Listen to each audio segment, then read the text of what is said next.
Let's get this figured out. This world gon' give me whatever I need until I get this vision out. Then they gon' pay me whatever I ask, cause I got it figured out. Family be checking all up on a nigga to see how I'm feeling now. Damn, they love to see a nigga really make a killing now. I put a lock on the game and I hide the code and the keys. I am not playing no games, I really play this shit for keeps. That shit for me.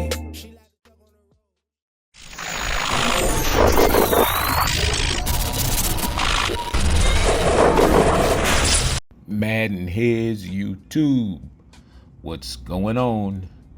It is your boy Coach DC coming back at you today with another video. And today, fellas, we're going to get into route effectiveness. As you see me and my boy Schemes going at it, man. Shout out to my NC guys, man. Them some good dudes, man. And they get to it on them sticks, man. Them boys real out there, for real.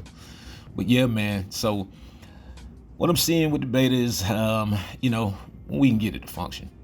The buttons that we can hot route sometimes, sometimes you got to do it like 45 times to get it to go in. But I digress.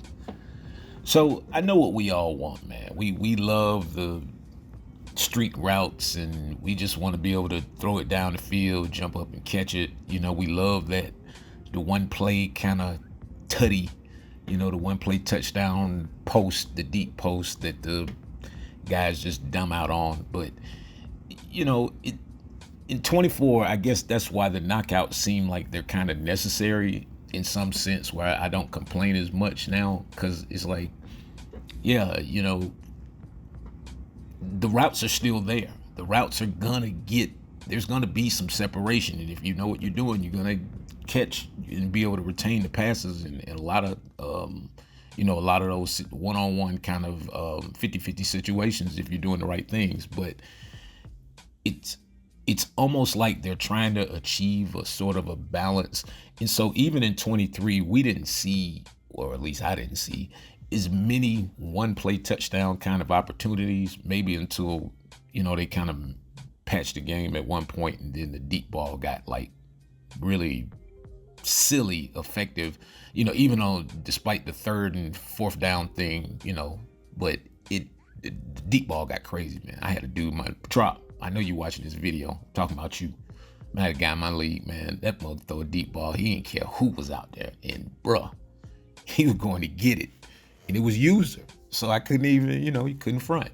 But in 24, what I'm seeing is, like, even on the deep balls, even though that the DB may be in a trail technique, they are able to, still get in position to make plays. I think people will probably have more problems with the fade routes and when people figure out how to get the short, because there's a way to get the short fade routes on the field every play. So if you can get them short, those short fades are a problem against those cover 3 zones. If you can get your guys situated the right way and know how to run the deep zone off, those fades get really open. Even the inside zigs, like on this play, man, you can catch them inside zigs, and the rat catching is so sweet.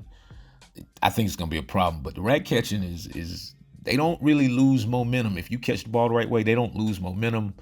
Even the sideline game where you can kind of keep your guys in bounds, that's pretty good. But on 23, it's okay. It's just that Madden just has I guess the algorithm just gets to a point where they're just like, your guys are gonna look like Carl Lewis trying to long jump out of bounds. But to me, still, two of the most effective routes, one of the most effective routes that I use is the curl route. And the curl routes are like, I'm telling you, I call it the ultimate check down, because the curl route gets open against zone, it gets open against man.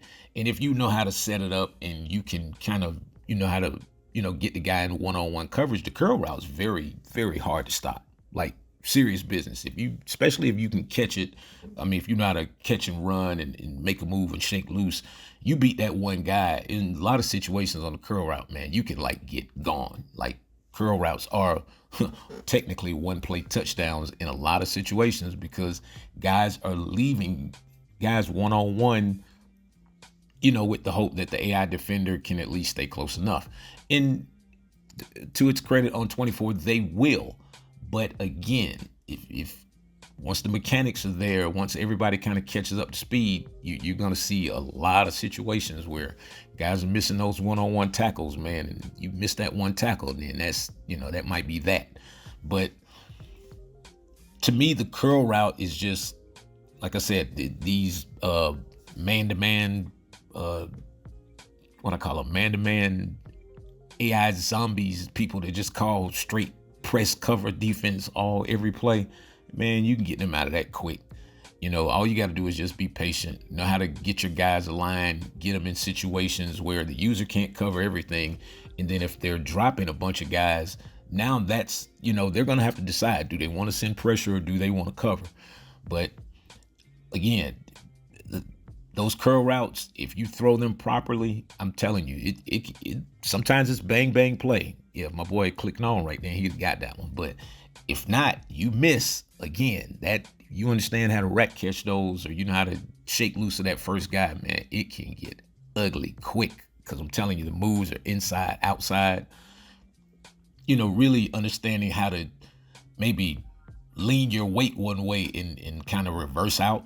Or sometimes, if you got a guy you got an opponent and the guy keeps going for interceptions. A lot of times when they go for picks on this, that's the interception. I mean, that's the animation that they'll get, and they'll miss if they don't go for the tackle or if they go for the pick and they're not properly aligned, especially in situations where it can allow you to use receivers who may not be as fast, but they have good route running. So this is seems like they stop on a dime much faster. Now, my other route that I kind of adopted is my favorite route, actually, really, to throw anyway, is the dig. Just on 23, I just like with the high ball and the way you can touch pass and put it in there, and the way you can layer your routes in the middle of the field and how they arrive. And really, to me, that's, I'm not going to say it's a game flaw, but it's just difficult to layer your zones in the middle of the field. Like you're not going to have two different hook curls at, all your hook curls are basically going to be at one depth. Either they're going to be back deep or they're going to be short. So with the digs, because the route flattens out in front of that cover 3 safety or in front of a lot of those cover 4s, if you know how to layer your routes properly, you can get those safeties pushed back, and that dig it comes right in behind the linebackers. And so what'll happen is it'll force them, if they have to start dropping their hook curls deep, like 15, sometimes even 20 yards. If guys are dropping hook curls at 20 yards, man, that's just going to leave it should be like target practice. But some of these backline runs in the back of the end zone, you can really, really, really be effective. This is my favorite one. You see the first guy, and then, I actually made the wrong read. But, man, yeah, I love those. So tomorrow, I guess we'll get into a little bit of the corner route in the actual post. Appreciate each and every one of you guys. You guys have a great day. Man, this your boy, Coach DC 404. I'm out.